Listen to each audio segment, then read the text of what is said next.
O secretário do Tesouro Nacional, o Rogério Seron, disse que o governo tomará medidas de corte de gastos adicionais se isso for necessário para cumprir a meta fiscal. Janaína Camelo, que medidas seriam essas? O que já sabemos dessa fala do secretário?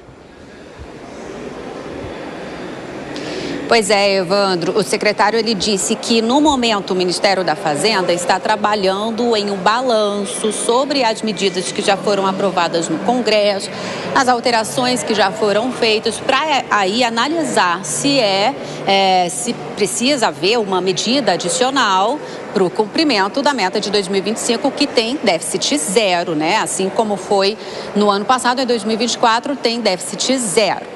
Ele deu essa declaração numa entrevista que ele concedeu a uma emissora de rádio, onde ele justificou que o mercado tem visto que o governo brasileiro está tendo uma dificuldade em cumprir a meta fiscal desse ano de 2025, que seriam necessárias novas medidas, então por isso que o Ministério da Fazenda está verificando se é mesmo necessário aí adotar novas medidas. E ele disse que todas as metas de 2025 serão cumpridas, que devem ser cumpridas, e garantiu que vão ser cumpridas. A gente ainda não sabe quais seriam essas medidas, mas que o Ministério da Fazenda, o governo federal, está trabalhando nesse balanço para apontar quais seriam elas. Bom, ele também comentou, não tem ainda as medidas, mas ele comentou sobre a regulação dos supersalários nessa entrevista. Ele falou o seguinte, abre aspas, tem questões que são para além da questão fiscal, até pela questão de moralização, é importante ter as regras claras com limites, fecha aspas. Ele disse que sobre a regulação dos supersalários, o governo brasileiro tem que enfrentar esse desafio. Nessa entrevista, ele também disse que o governo brasileiro cumpriu, sim, as metas de 2024, disse que a equipe econômica conseguiu alcançar esse objetivo, apesar de ter havido, nas palavras dele, toda uma desconfiança com relação a isso, mas que foram cumpridas as metas fiscais de 2024. Evandro. Obrigado pelas informações, Janaína. 5h28, pessoal, quem nos acompanha pela rádio, rápido intervalo para vocês. Nas outras plataformas, seguimos. Gustavo Segré, você acredita nessas medidas? A questão, de novo, é a comunicação. O governo poderia tomar medidas. Fala quais são. Não pode falar, se apertar, então a gente vai tomar medidas. Não, se tivermos um problema, nós vamos cortar isso e aquilo outro. Devemos lembrar, não fomos enganados. Quando foi o arcabouço fiscal para 2025, não era equilíbrio fiscal, não era déficit zero, não. Era superávit de 0,5. Agora, dentro do projeto para 2025, de novo, está permitido que tenha um déficit de até 0,25 do PIB. Errado! Nos venderam no arcabouço fiscal que tínhamos superávit em 2025. Não déficit de 0,25, era superávit de 0,5. Olha a diferença, de um superávit de 0,5 para um déficit de 0,25, estamos falando de 0,75 do PIB. É muito dinheiro e o governo vai ter que cortar muito. Inclusive, o TCU já mandou hoje cortar 6 bilhões do PDMEA, mais um que está com chulé, porque não estava dentro do orçamento. E aí, como que fica a responsabilidade fiscal? Parlamentares, por favor, se mexam, tem que verificar essa situação, porque, de novo, lembro, quando foi feito o acordo dos 17 setores da desoneração, a Corte interrompeu porque não tinha a contrapartida na renúncia fiscal. O PDMEA não está no orçamento. E agora? E aí, agora, hein, Gani? Pois é, agora é o seguinte, qual que é a qualidade dessas medidas? Porque, assim, já foram anunciadas algumas medidas e até agora nenhuma delas convenceu.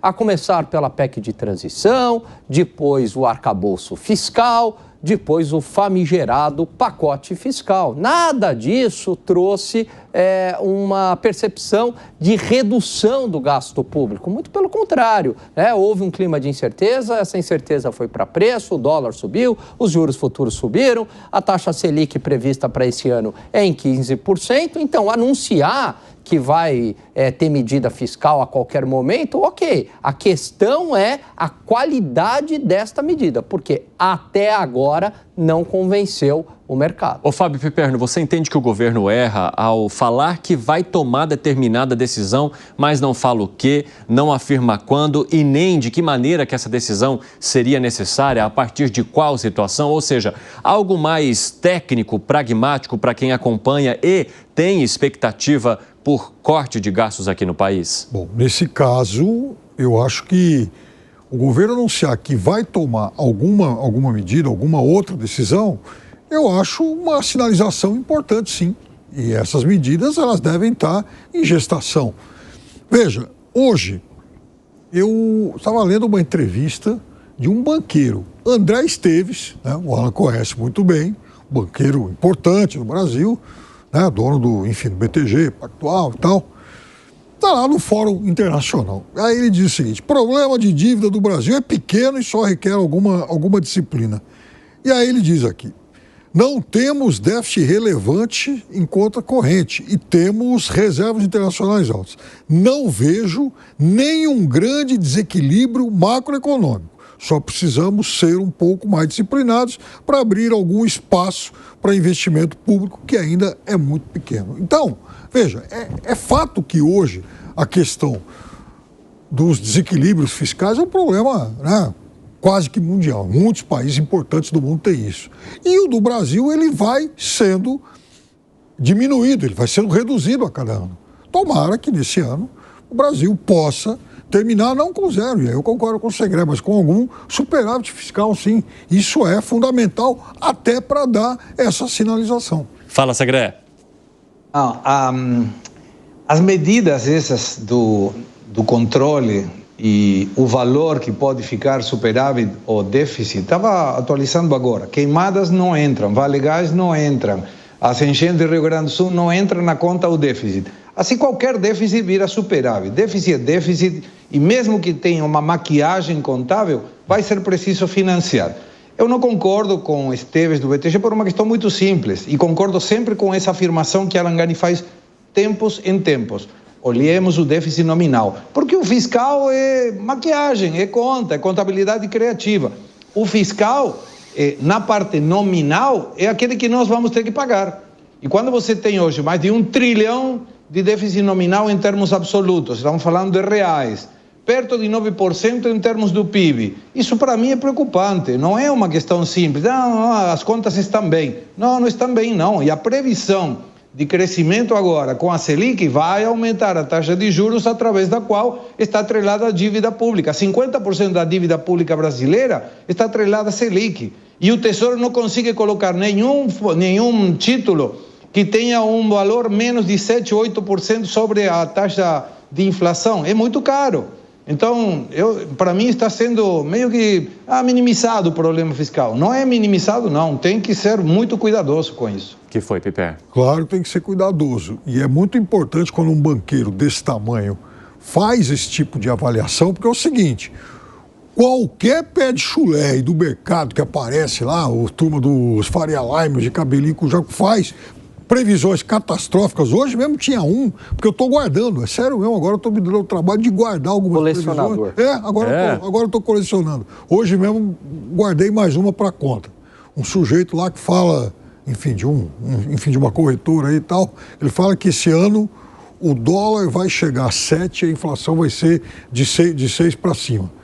Então eu estou guardando esse tipo de previsão, porque não é e isso é importante, porque essa turma está lá opinando também para o Boletim Focus. Não vamos esquecer disso. Agora, quando vem um banqueiro maior e fala, calma, gente, não é assim, até porque é o seguinte, outro dia o ministro Haddad explicou lá uma mudança de cálculo nessa história dos resultados fiscais, já para incluir tudo isso aí que o Segré falou, em qualquer governo, em qualquer situação, né? Deixar muito clara essa regra. Ninguém está dizendo aqui que o déficit, por exemplo, vai ser 0. Ele falou, o déficit provavelmente vai ser aí de 0,4, talvez 0,5. O que foi dito é o seguinte: não fossem esses eventos especiais, o déficit ficaria perto daquilo que foi projetado um ano atrás. Quando, em janeiro do ano passado, em dezembro de 2003, havia essa previsão de 24 zerar com uma banda de 0,25. E aí, não fossem esses eventos especiais, ficaria nisso. Arremate, Gani. O problema do Brasil é esse. O problema se não fosse isso, mas o se não existe. O que existe é o que você pagou. E aí o déficit nominal mostra isso, você está pagando muito, né? Aliás, o próprio déficit primário, quando você coloca para dentro Rio Grande do Sul, o auxílio gás aí que o Segré bem lembrou, mostra que até o déficit primário também está ruim e nem se fala do déficit nominal. E o endividamento está subindo, é por isso que a situação fiscal é crítica. Pessoal, Andro. Oi, fala, Segré. Uma coisa, outro dia nós conversamos aí, e eu gosto muito de trazer questões que ficam pendentes, porque a audiência depois nos cobra. Nós falamos sobre o precatório, não entra um resultado fiscal. Estou confirmando aqui, no LDO 2025, 40 bilhões de pagamento de precatórios, não entra um déficit fiscal, mas alguém vai ter que financiar. Só para fechar esse assunto. Boa, desculpa, só uma coisa. Os de 24 entraram na conta do resultado de 24. Foram pagos em fevereiro do ano passado.